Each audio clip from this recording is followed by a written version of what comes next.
শুক্রবার দিন বিকালে আমরা সবাই একটু ঘুরতে বের হয়েছিলাম। বেশ কয়েকদিন আমাদের এখানে বৃষ্টি ছিল, তো শুক্রবার দিন বেশ ভালোই রোদ উঠেছে, তো আমরা বিকালে ঘুরতে বের হয়েছি। আমি এখানে জাকারিয়ার কিছু ছবি তুলছিলাম। বিকালে আকাশটা কত সুন্দর লাগছে, চারপাশটা কত সুন্দর লাগছে। জাকারিয়া এখানে খুব মজা করছিল। তারপর আমরা একটু ফুচকা খেতে গেলাম। রেস্টুরেন্টের জানালা থেকে বেশ ভালো একটা ভিউ।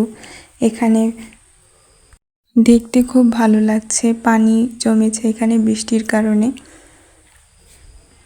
আমরা এখানে ফুচকা খেয়েছিলাম, আর ফুচকার টেস্টটা খুব ভালোই ছিল। এখানে 2 ধরনের টক ছিল, একটা ছিল মিষ্টি টক। আর বাসার সবার জন্য আমরা এখানে ফুচকা পার্সেল নিয়ে নিয়েছিলাম। বাসার সবাইও খুব পছন্দ করেছিল। আর সবার শেষে খেয়েছিলাম এই ভাইরাল ডিসকন আইসক্রিম। আমার কাছে মোটামুটি ভালোই লেগেছে।